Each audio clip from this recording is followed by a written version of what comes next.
জন্য আল্লাহ তাআলা কোরআনের মধ্যে বলেন, ইন্নামাল মুমিনুনাল্লাযীনা আমানু ইযা যুকিরাল্লাহ,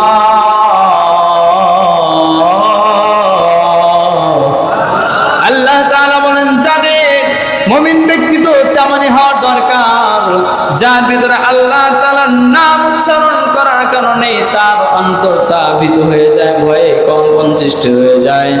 যাদাতহুম ঈমানা ওয়া আলা রাব্বিহিম ইয়াতাওয়াক্কালুন।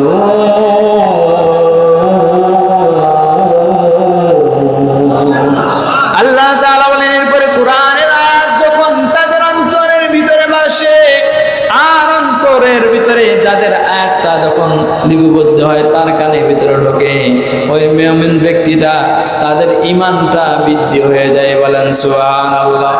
এই জন্য বান্দা আল্লাহর গোলাম ওই যুবকটা ছিল কোরআনের হাফেজ আলেম।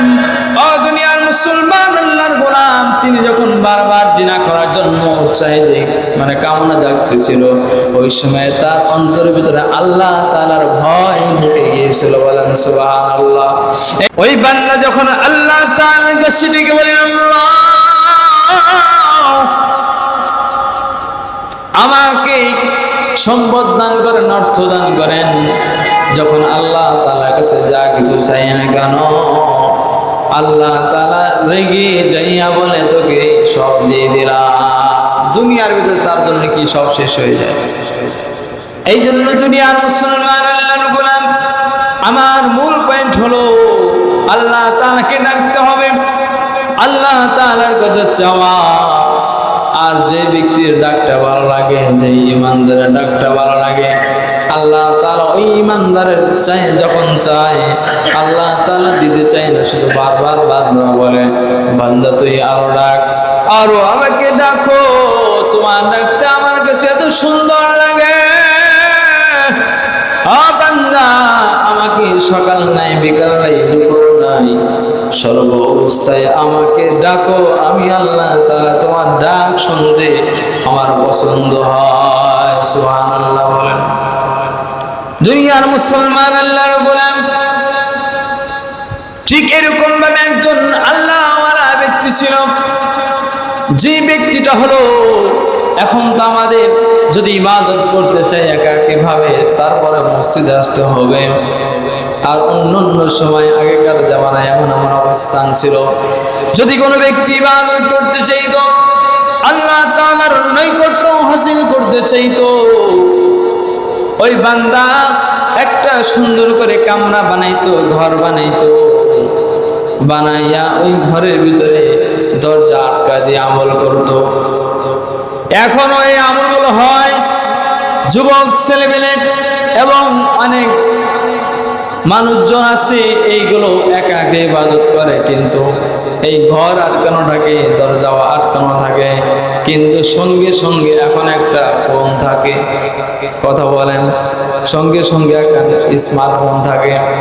দুনিয়ার মুসলমান আল্লাহর গোলাম, আর ওই জামানায় একা একা আল্লাহ তাআলার দরবারে ইবাদত করার জন্য ছোট্ট একটা কামরা ঘর বানানো হয়। এরকম ভাবে একজন ব্যক্তি ওই ঘরের ভিতরে ইবাদত করার জন্য প্রতিদিন আল্লাহ তাআলার ইবাদত করার জন্য মগ্ন থাকতেন। ঠিক তেমনি ভাবে এইগুলো যখন এলাকার লোকজন দেখা শুরু হয়, আর এখন এলাকার লোকজন বলা বলে শুরু করে, এই ব্যক্তিটা কেমন ইমানদার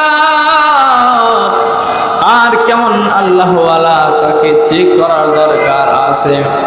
এই জন্য দুনিয়ার মুসলমান আল্লাহর গোলাম সবাই একসঙ্গে হইয়া মিটিং হলো, আলোচনা হলো, তাকে কিভাবে পরীক্ষা করা যায়। দুনিয়ার মুসলমান আল্লাহর গোলাম এক পর্যায়ে অনেক বড় বড় মুরব্বী যারা আছে, যারা ওই সমাজের ভিতরে বড় বড় মানুষ আছে, নেতা আছে, তারা বলল এইটাকে পরীক্ষা করার জন্য সেটা একজন পুরুষ, তাকে একটা পতিতা নারী দিয়ে তাকে টেস্ট করা হবে। এরকম ভাবে যখন আলোচনা শেষ হয়ে গেল, দুনিয়ার মুসলমান আল্লাহর গোলাম এক সময় এলাকার লোকজন একটা পতিতার নারীকে ভাড়া করা হয়ে গেল।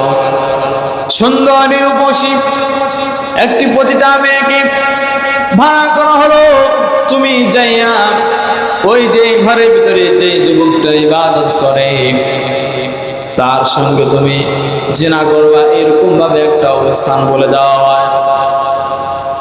দুনিয়ার মুসলমান আল্লাহর গোলাম খুব খেয়াল করবেন, এক সময় যখন বৃষ্টি শুরু হয়ে যায় ওই সময় ওই যে মহিলাটি ভাড়া করা হয়েছিল ওই মহিলাটি ওই ঘরের সামনে যাইয়া দরজা টোকায় আর ডাক দেয়া বলে, ঘরে কেউ কি আছো, আমাকে তাড়াতাড়ি বাঁচাও, বাইরে প্রচন্ড ঝড় বৃষ্টি হচ্ছে, আমি ভিজে গেলাম, আমাকে বাঁচাও। এরকম ভাবে যখন দরজা টোকায় আর কান্নার আওয়াজ দেয় ওই সময় ওই যুবকটা যাইয়া দরজা খোলার পরে মহিলাটি জবাব দেয়, আমাকে একটু ভিতরে যাইতে দাও, কারণ হলো আমি বৃষ্টি দিয়ে ভিজে যাচ্ছি, অতএব আমাকে একটু নিয়ে যাও, বৃষ্টি ছেড়ে গেলে আমি চলে যাব। এরকম অবস্থা। এরপরে ওই আল্লাহওয়ালা যুবক ব্যক্তিটা মহিলাকে দিকে দেখলেন, দেখার পরে দেখে অসহায় অসহায় মনে হয়, ওই সময় বলে, ঠিক আছে, বৃষ্টি যখন থেমে যাবে তুমি চলে যাবে, তার জন্য তুমি কিছু সময় এই ঘরের ভিতরে থাকবা। দুনিয়ার মুসলমান আল্লাহর গোলাম আস্তে আস্তে যখন ওই ব্যক্তিটা ওই নারীটাকে যখন তার একটা চৌকি ছিল চৌকির উপরে খাটের উপরে শোয়া দিল, দেওয়ার পরে ওই নারীটা শুয়ে থাকলো আর যুবকটা নামাজে দাঁড়ায় গেল। আর যখন নামাজে দাঁড়ায় গেছে আর ওই নারীটা সামনে যায়া তার উলঙ্গ অবস্থায়, এমন অবস্থায় মানে আকর্ষণ অবস্থায় তার সামনে দাঁড়িয়ে গেল। দাঁড়িয়ে যাওয়ার পরে আর ওই যুবকটা পুরুষ মানুষ, সে তো একজন নারী আর একজন পুরুষ, এমনি থাকলেই তো কেমন যেন একটা আকর্ষণ সৃষ্টি হয়। দুনিয়ার মুসলমান আল্লাহর গোলাম ওই যে অবস্থায় ওই যুবকটা যখন নামাজ আদায় করে তার সামনে দিয়ে উলঙ্গ অবস্থা, অর্ধ উলঙ্গ অবস্থায় তিনি আকর্ষণ সৃষ্টি করলেন। ওইটাই যখন তার নজর যায়, তার মনে যখন নফসের ভিতরে যখন শয়তান আইসা ধোঁকা দেয় জিনা করবার জন্য। আর দুনিয়ার মুসলমান আল্লাহর গোলাম খুব খেয়াল করবেন, যুবকটা হলো আল্লাহওয়ালা ব্যক্তি, অনেক দিন ধরে আল্লাহ তাআলার ইবাদত করে, তার ঈমানটা বড় শক্ত, কিন্তু শয়তান নফসের ভিতরে ঢুকা দিয়েছে, জিনার প্রবণতা ঢুকায় দিয়েছে। এরকম যখন অবস্থা হয় জিনা করার মতো তার যখন শক্তি চলে আসে, ওই সময় তার ঘরে একটা মোমবাতি জ্বালানো ছিল, আবার তার মনের ভিতরে একটা উদ্ভট শক্তি হয় যে এটা হলো আল্লাহ তাআলার নাম তার দিলের ভিতরে উচ্চারণ হয়ে যায়।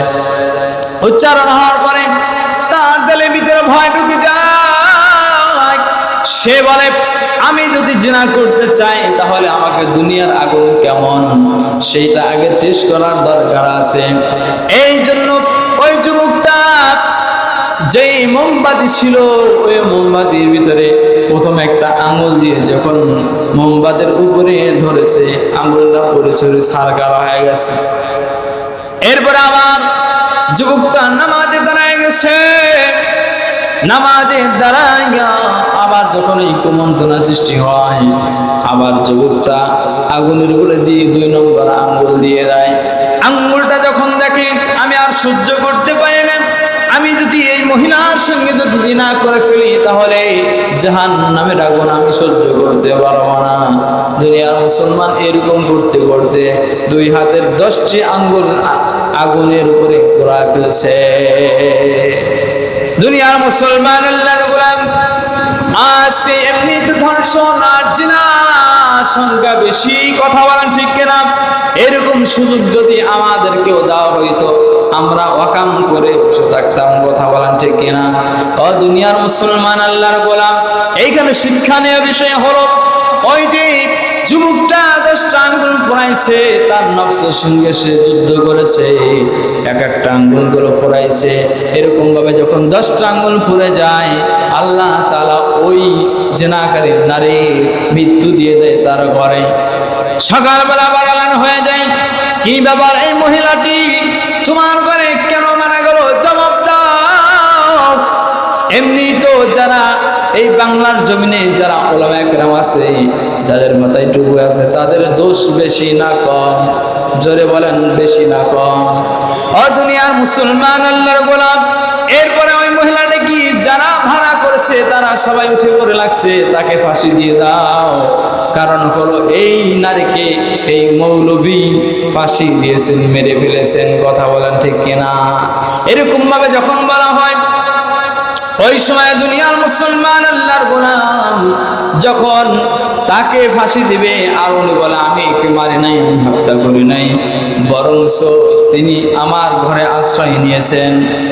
এরপরে এলাকার লোকজন বলে ঠিক আছে তোমার কথা মানলাম, কিন্তু তোমার প্রমাণ দাও, তুমি অন্যায় করো নাই, তুমি তাকে হত্যা করো নাই, তার প্রমাণ দাও। তার কাছে আর প্রমাণ নাই।